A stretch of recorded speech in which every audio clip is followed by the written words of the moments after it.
खास कार्यक्रम इनसाइड राजतंत्र में आपका स्वागत है और आपके साथ मैं हूं मोहम्मद कमर खान। इनसाइड राजतंत्र में हम बात करेंगे राजनीति और ब्यूरोक्रेसी के फैसलों की इनसाइड जानकारी की। खुलासा करेंगे कि आखिर इन फैसलों के अंदर के कारण क्या हैं। हमारे साथ रहेंगे न्यूज़ वर्ल्ड के पॉलिटिकल एडिटर उमेश निगम जी। तो शुरू करते हैं खबरों की इनसाइड स्टोरी का सिलसिला।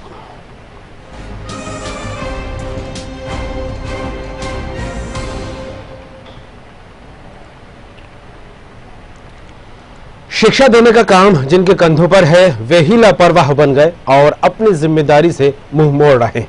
सरकार की महत्वाकांक्षी योजना पर पानी फेर रहे हैं। सरकार ने गांव में जन जागरण फैलाने के लिए जिनको जिम्मेदारी सौंपी है वे ही जागरूक नहीं हो पाए। दरअसल राज्य सरकार ने प्रदेश के शासकीय, अशासकीय, अनुदान प्राप्त और निजी महाविद्यालयों के साथ ही विश्वविद्यालयों को एक एक गांव गोद लेने के निर्देश दिए थे।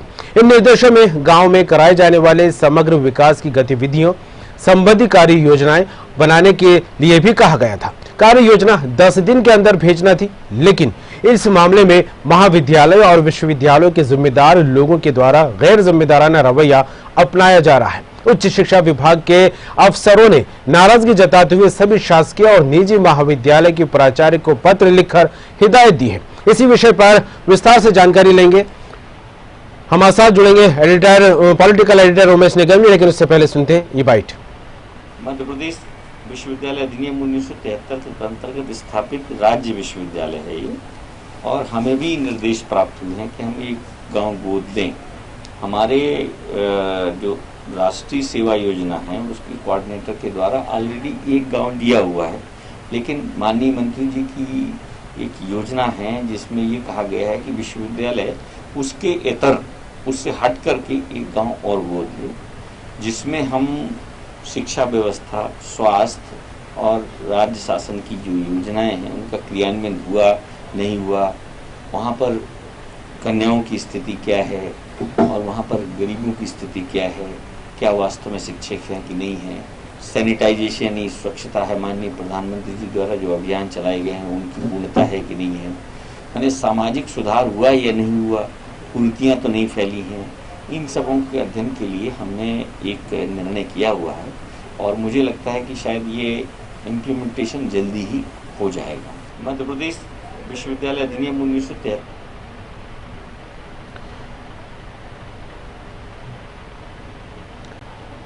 तो जिम्मेदारियों को लेकर यहां बात निकलकर सामने आ रही है, गैर जिम्मेदाराना रवैया भी यहां पर निकलकर सामने आ रहा है और इस मुद्दे पर बात करेंगे। हमारे साथ जुड़े हुए हैं पॉलिटिकल एडिटर उमेश निगम जी। उमेश जी, जिस तरह से राष्ट्रीय सेवा योजना को लेकर बात की जाए तो उसको लेकर ग्रामों को गोद लेने की बात यहां पर निकलकर सामने आ रही, क्योंकि शिक्षा का जो क्षेत्र है कहीं ना कहीं कमजोर होना की बात महसूस की जाने लगी, लेकिन अब इस शिक्षा के क्षेत्र में बढ़ावा और इसके विकास को लेकर एक इस तरह की बात सामने निकलकर सामने आ रही है कि गोद लिया जाएगा ग्रामों में और इसको लेकर जिम्मेदारियां बांटने की बात भी सामने आ रही। किस तरह देखें इन बातों को?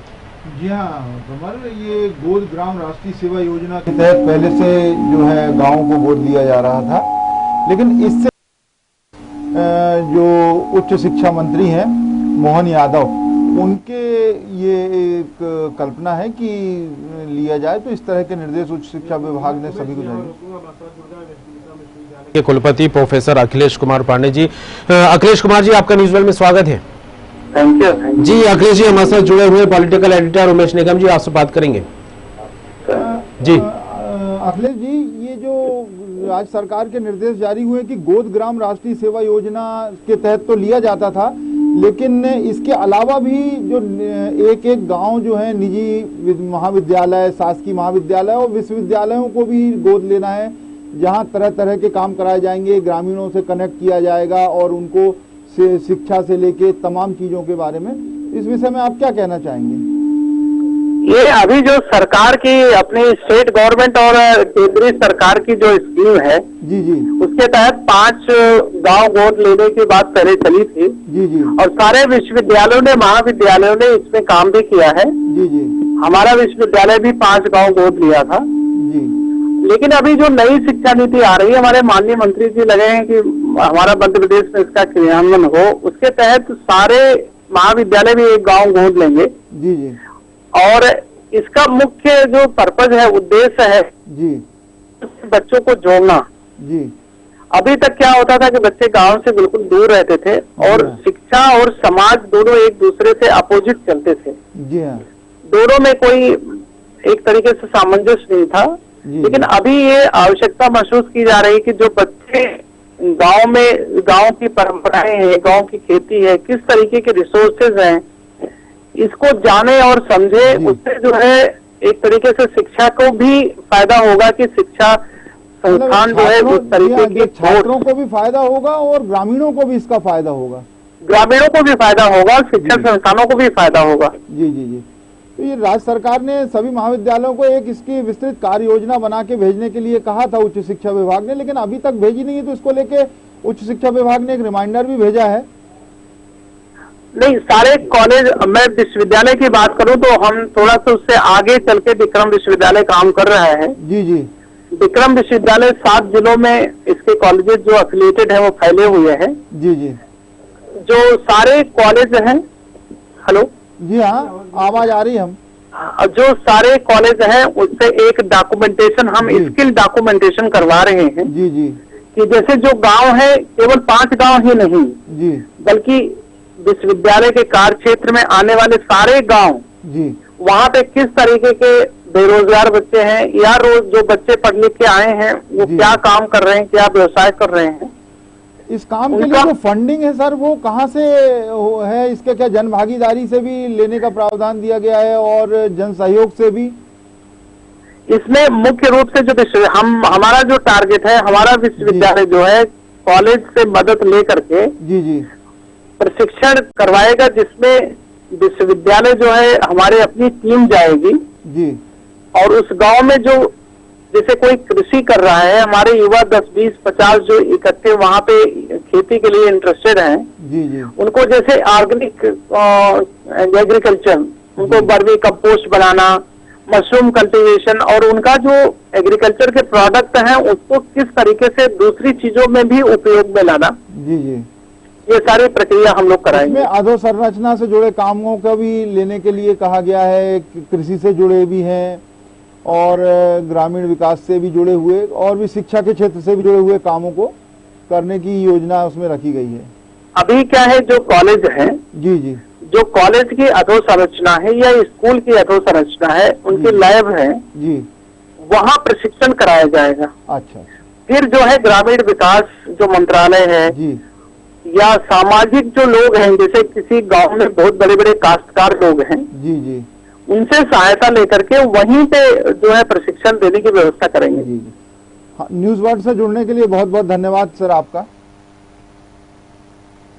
तो जिस तरह से बात की जाए जिम्मेदारों को जिम्मेदारियां देने की, हालांकि शासन और प्रशासनिक स्तर पर इसको लेकर योजनाओं को लेकर अमलीजामा पहनाने की कवायद तो की जाती है, लेकिन कहीं ना कहीं उदासीन रवैया होता है, जिसके चलते देश की जनता की बात हो, प्रदेश की जनता की बात हो या छात्र छात्राओं से जुड़ी बातों को लेकर बात की जाए तो योजनाओं का लाभ नहीं मिल पाता, खास करके ग्रामीण क्षेत्रों में जो है विकास उस स्तर पर नहीं पहुंच पाता है। तो किस तरह देखें? जी हाँ कमर, ये जो है उच्च शिक्षा मंत्री, उन्होंने इसमें पूरा प्लान अपने मार्गदर्शन में बनवाया और बनवाने के बाद सारे महाविद्यालय और विश्वविद्यालयों को भेजा, जिसमें गोद ग्राम राष्ट्रीय सेवा योजना से अलग हटके, इतर हटके एक एक गांव गोद लेना है, जिसमें स्वास्थ्य, ग्रामीण विकास, शिक्षा, कृषि, अभियांत्रिकी और उसके अलावा श्रम प्रधान गतिविधियों के अलावा आर्थिक गतिविधियां, जैसे ग्रामीण क्षेत्रों में बैंकिंग की प्रॉब्लम होती है, उनको बैंकों के बारे में बताना और उनके खाते खुलवाना, उनके आधार कार्ड बनवाना, ये सारी चीजें भी वो जो महाविद्यालय विश्वविद्यालय के छात्र जाएंगे वो ग्रामीणों के साथ कनेक्ट होंगे और उनको चीज़ों को समझाएंगे किस तरह से करना, क्या करना है। अधोसंरचना के काम तो कराएंगे ही, कृषि से जुड़ी हुई चीज़ों के बारे में बताएंगे कि आधुनिक उन्नत कैसे कृषि की जाए। एक चीज़ और बताना चाहूँगा कि पहले भी ऐसे प्रयोग हो चुके हैं, राज्यसभा और लोकसभा के सांसदों को भी इस तरह का प्रधानमंत्री नरेंद्र मोदी के आह्वान पर एक एक गाँव गोद दिए गए थे, जिससे विशेष ध्यान दिया जाए और उसमें विशेष काम किया जाए। तो काफ़ी गांव में सांसदों ने खासे काम अच्छे करवाए भी थे। तो अब देखना है कि उच्च शिक्षा मंत्री का जो ये मंशा है ये वास्तविक धरातल पे कितनी पूरी होती है और कितनी कारगर साबित होती है। बिल्कुल उमेश जी, देखने वाली बात होगी। फिलहाल यहाँ रुकेंगे छोटे से ब्रेक के लिए और इस ब्रेक के बाद बात करेंगे कि मध्य प्रदेश विधानसभा सत्र में टल सकता है विधानसभा उपाध्यक्ष का चुनाव।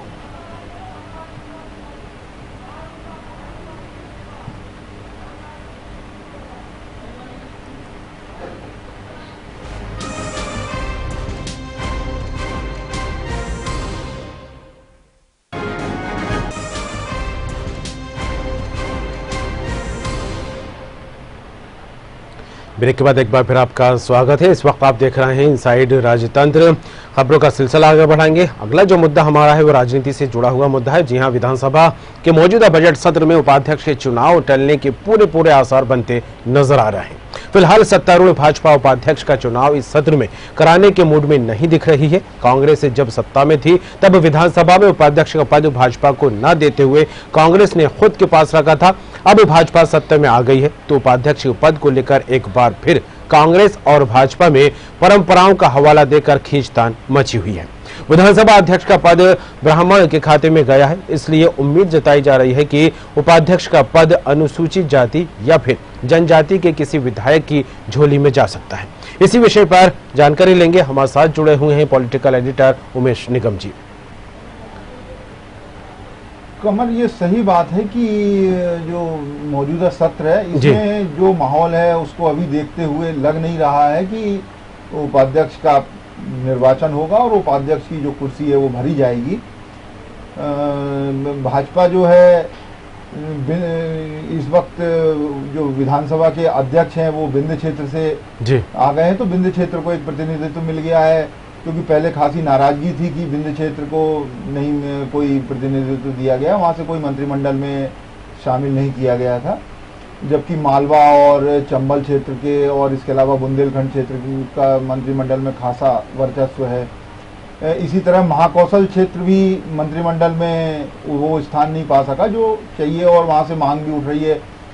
जो विधायक अजय बिश्नोई है ये कई बार बोल भी चुके हैं इस बात को लेकर, तो इस बार उम्मीद जताई जा रही है कि चूंकि विंध्य क्षेत्र से अध्यक्ष का पद भरा जा चुका है और ब्राह्मण वर्ग से वो पद भरा गया है, इसलिए उम्मीद जताई जा रही है कि एसटी एससी में से किसी एक से जो है उपाध्यक्ष का पद भरा जाएगा। और इसमें जो है महाकौशल से जो प्रबल दावेदार है वो नंदिनी धारावी जो मारावी हैं उनका नाम प्रमुखता से लिया जा रहा है। ये एक तो 3 बार की विधायक हैं, इसके अलावा संघ में भी खासी पकड़ है। इसके अलावा बुंदेलखंड क्षेत्र से प्रदीप लारिया भी इस पद के दावेदार हैं, लेकिन बुंदेलखंड क्षेत्र में दरअसल मंत्रिमंडल में भी 3 मंत्री वहां से जुड़े हुए हैं। इसके अलावा संगठन में भी वहां पे उमेश यहाँ पर रोकूंगा मैं आपको। एम हिदायतुल्लाह शेख हमारे साथ जुड़ गए हैं, बीजेपी प्रवक्ता। हिदायतुल्लाह जी, आपका स्वागत है न्यूज वर्ल्ड में। जी, पॉलिटिकल एडिटर हमारे साथ जुड़े हुए हैं, उमेश निगम जी आपसे बात करेंगे। जी हिदायत जी, अब मौजूदा स्थिति में लग रहा है कि इस सत्र में तो विधानसभा के उपाध्यक्ष की निर्वाचन होगा, ऐसा कम ही लगता है कि टल गए इस बार के चुनाव। क्या कहेंगे आप? विधायिका में अपनी प्रक्रिया होती है और इसी प्रक्रिया के अनुरूप काम होता है। अध्यक्ष का चुनाव हो गया है, इसलिए अब सारी चीजें, सारी बैठकें, सारी जितनी प्रक्रिया है वो सुचारू रूप से चल रही है। लेकिन अगर नहीं हो पा रहा है तो अगले जब भी विधानसभा की बैठकें होंगी उस सत्र में उसका निर्वाचन हो जाएगा। कहीं ऐसा तो नहीं कि कांग्रेस भी मांग रही है परंपराओं का हवाला देते हुए कि हम उपाध्यक्ष पद हमको दिया जाए, तो ये खींचतान है, क्योंकि पिछली बार कांग्रेस ने भाजपा को नहीं दिया था उपाध्यक्ष का पद, तो ये भी एक खींचतान का कारण है।